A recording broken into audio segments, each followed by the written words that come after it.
আসসালামু আলাইকুম, কেমন আছেন সবাই? তো শীতের সকাল না দুপুর কি বলবো, আসলে এখন দুপুর 2:30 বাজে, তারপরও এত কুয়াশা আমাদের উত্তরাঞ্চলে বলার বাইরে।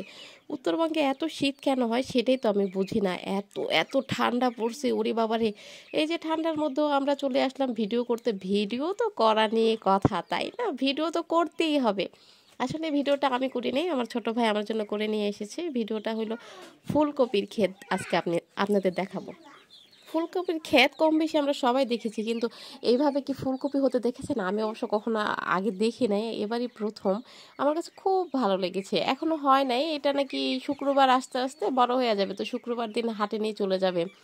তো আজকে মাত্র বুধবার, এখনো 2 দিন সময় আছে, হয়তো বড় হবে নয়তো হবে না, সেটা যে যার ক্ষেত সে বুঝবে। আমার এত মানে চিন্তা করে কিছু করার নেই বাপু। এটা অবশ্য আমাদের এলাকারই এক ভাইয়ের ক্ষেত, তো সে অনেকগুলোই ফুলকপি লাগিয়েছিল, ফুলকপি অনেক সুন্দর হয়েছিল। এখন আর তেমন ফুলকপি দেখা যাচ্ছে না, যা ছিল কালকে হাটে সে বিক্রি করে ফেলছে। তো পাশে ছিল লাল শাক, লাল শাকের একটা মানে গাছ দেখলাম অনেক সুন্দর আর অনেক বড়, তাই আমি গাছটারও একটা ভিডিও করে ফেললাম। সাথে টমেটো গাছ ছিল, টমেটো গাছ অনেক সুন্দর হয়ে উঠছিল। আর এই যে এখানে ছিল কতগুলো সরিষে শাক। সরিষে শাক যখন একটু একটু করে বড় হবে তখন অনেক সুন্দর মানে দেখা যাবে। যে সরিষে ফুল যখন হয় চারিদিকে হলুদ আর হলুদ হয়ে থাকে, অনেক এলাকাতে সরিষা ফুল বড় হয়ে গেছে আর অনেক সুন্দর হয়েছে। তো আমাদের এলাকাতে এখনো সরিষা গাছই ভালো মতো হয় না, তো ফুল হবে কোথা থেকে? তো কিছুদিন অপেক্ষা করার পর হয়তো সরিষা ফুলও অনেক সুন্দর হবে। এই যে লেবু বাগান, লেবু বাগানে এখন একটা লেবুও নেই, অথচ একসময় এই লেবু বাগানে প্রচুর লেবু ছিল। লেবু বাগানের পাশে ছিল আম বাগান, আম বাগানেও অনেক সুন্দর সুন্দর আম ধরতো। আর এই আমগুলো খেতে যে কি পরিমাণে মিষ্টি কি বলবো। তো এইদিকে আমি চলে আসতেছি আর ভাবতেছি যে আহা, কি করা যায় কি করা যায়। এদিকে যে রসুন পেঁয়াজ সব কিছুই লাগানো হয়েছে, যেহেতু এখন শীতের সময় আলুর সাথে রসুন পেঁয়াজ সব কিছুই লাগানো হয় ক্ষেতের মধ্যে। তো সরিষাও লাগানো হয়, যারা যেই ফসল ফলায় তারা সেই ফসলই উৎপাদন করে।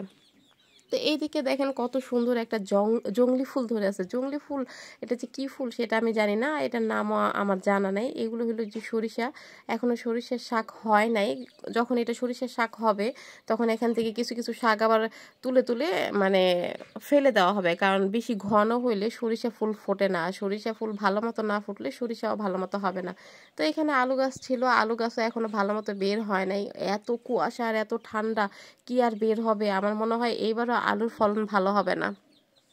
যাই হোক, আলু টালু সব দেখা শেষ করে এই যে আসছি বাঙ্গি খেতে। এটা পুরাটাই বাঙ্গি ক্ষেত ছিল যখন আর কি গরমের সময় বাঙ্গি হয়, এখন কোনো বাঙ্গি নাই, বাঙ্গি খেতে কোনো বাঙ্গি নাই।